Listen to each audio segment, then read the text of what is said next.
this point in the season? We're just coming off two straight wins, and when you win, the feeling is good, and the energy is high. We think we're getting some guys back in terms of, we came out of that game just actually relatively healthy, which is really good, which how physical that game was, and playing 80 defensive snaps. Um, so I excited. It was a great day, great Tuesday practice, and guys came out with a lot of energy, and we had some fun out here today. Ryan, how do you feel in the words what Jordan's been able to provide from an energy standpoint and just his leadership this year? Yeah, it's ironic you asked me that. That's what the scouts are asking me about. He always comes to work every day. You know what you're going to get every day. There's no up and down in terms of his attention to detail. He's the same guy every day. He just comes with a lot of energy. He takes it very personal. When he doesn't do something right, he's the ultimate accountability guy. He just wants to get it right. And he wants to do it right because then when he does it, he sees that he makes a lot more plays and that he's seeing how productive he is this year. It's awesome to see it come together. He gets better every week. Right, what was your perception of the West Virginia game? You shut down the run for the last three quarters. Yeah. Two big plays, obviously. Yeah. How do you Three. put Yeah. it into perspective? Yeah, really three big plays. They got us in the first long touchdown. It was a scheme issue. You know what I'm saying? It was well planned by them, and they got us. Like there's certain calls that have strengths to certain plays, and then there's other play calls that have weaknesses. And we really haven't gotten caught in extreme weaknesses. You know what I'm saying? We really just don't, and that's why we spend so much time here. That's why I spent so much time trying to figure out how to call the game, and I was in the worst call to that play. So, Rich Rod got us. He's been doing it a long time, and he was funny. I was looking at a highlight of him winning the Big East when I was like 23 years old or something. I mean, that was a long time ago, and he was the head coach. So, they got us, and we made the adjustment, played good defense for the next two quarters, and then. They put together a really good drive. They got us gassed. I got out of those calls the following drive, got them off the field in the 3 and out, and then we got them to 3rd and 27 and made the adjustment. And we had a bad cup and something we talk about, and we had a couple guys fall down and guys. I think I think we can play a little bit harder to the football, and it wasn't anything that we weren't prepared for. And we're just going to practice hard and make sure that we can be even more detailed as coaches to make sure that thing doesn't happen again. How proud How are do you you prevent this? How proud are you just with the ability to adjust after the first quarter and Yeah. be very good against the run? Well, I mean, the big thing is we always talk about the moments, like you look at the in between. Like offenses are going to move the ball. That's what they do. They have answers. They spend a lot of time, and a lot of these coaches are. I mean, they're excellent coaches, and they're going to break down what we do tendency-wise, and then we get into adjustments, and it's a game of chess, and against a guy like Rich Rod, who's done it for so long, and he's run the same offense, he knows and he has answers really to anything that you're going to do. So when you're selling out to stop the run, you're going to open up yourself to the pass, and when you're saying, hey, we're going to stop the run, not just defend. And that's what we like to do on defense is defend. We defend to get into situation, then win those moments. They got down in the red zone and we played.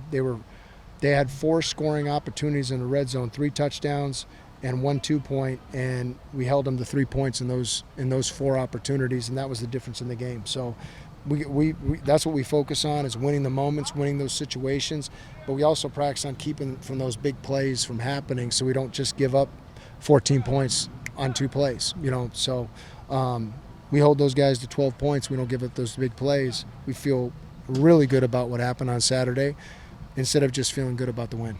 Ryan, going to Colorado and playing a struggling Buffaloes team this year, how do you prevent this from being a trap game knowing Arizona's up next week? The thing that we're reminding our guys is these guys played a 3-point game against BYU a month ago.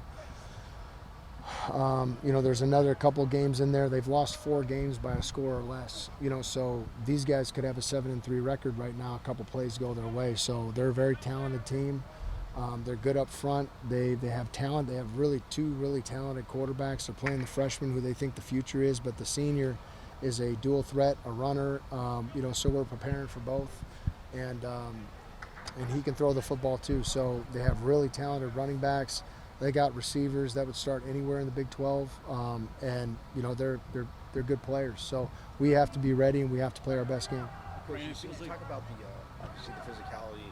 I know a few weeks ago, Coach said with contact, but I mean your guys' open field tackling has been good all year. But ever since physicality, it seems like it's just been even sharper. Is that how you see it? Yeah, I mean, we got a physical group. Like they you talk about that front seven. You add Miles Rouser into that. I mean, yeah, you got some thumpers, you got some brawlers, in there. So those guys, and now with the emergency of Watley, just playing as well as he is. I mean, we really have packages where we're going to be hard to move off the ball, and we gotta solidify. We're as good as we are our ability to stop the run. And whenever we stop the run, the whole team's under 100 yards. We're holding teams and we're winning football games. Brandon, it feels like Julian Lewis has started to turn a corner here in the last few weeks. What have you seen clicking for him? Yeah, I mean he's just an ultra talented dude, and you can see that they've been simplifying that air raid offense, to make his reads cleaner. And I've coached with the O-line coach and the offensive coordinator, the guy who's calling it now, and both great coaches and very well versed in the air raid and what they're doing. So we just got to be ready, and we got to keep the ball in front of us. We got to do a great job, like you said, of tackling. If we can do that, they're going to catch some footballs, and we're going to, if he gets his right reads, he's going to take what we give him. But we got to be able to tackle, and then we got to be able to attack the football. It seems like Justin Watley's playing the best ball of his career right now. How have you seen him really step up and move him on the last few weeks?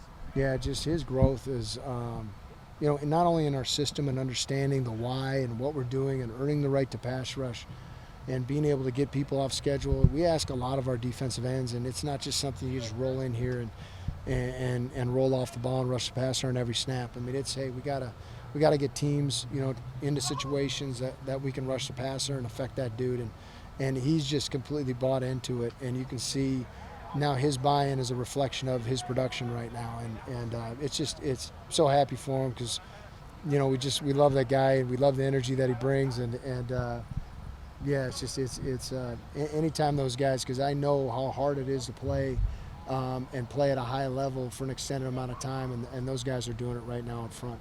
CJ Fight got a big TFL in the game.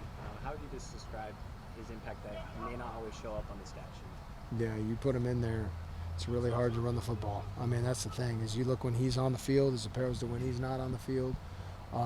He's just an impact player, and he's hard to move. And, he's a great pass rusher too, and I know it doesn't show on the stats, but he's affected more passes as well, this year, and it doesn't get the credit for it. So, yeah, it all starts to me with him, up front, and him and Jacob Kangaika. And if our spine is solid, we're going to be really good on defense. How do you keep guys focused on football when there's so many distractions out there on social media and all the stuff that's going on? How do you keep coaches focused? I mean, it's just we just constantly remind our guys, and we just had a unit meeting this morning. When you cross over that line into our building, everybody in the building is bringing something with them, and and that's that just goes with our core philosophy, and our purpose is to be consistently good, not occasionally great. Our goal is to do our 1/11th on every play. You know what I mean? And to show a genuine appreciation for the effort and commitment everyone makes. Is every guy you're coming in, you're flushing the things that are going on in your personal life. You're coming to work, you're coming to earn that paycheck and do it for the guys around you. And you just got to stay focused. That's what big boys do. That's what adults do. When you got something to do, you got to get that job done, and we got a great group, and we got a focused group. Thanks, Brian. Appreciate it, Brian.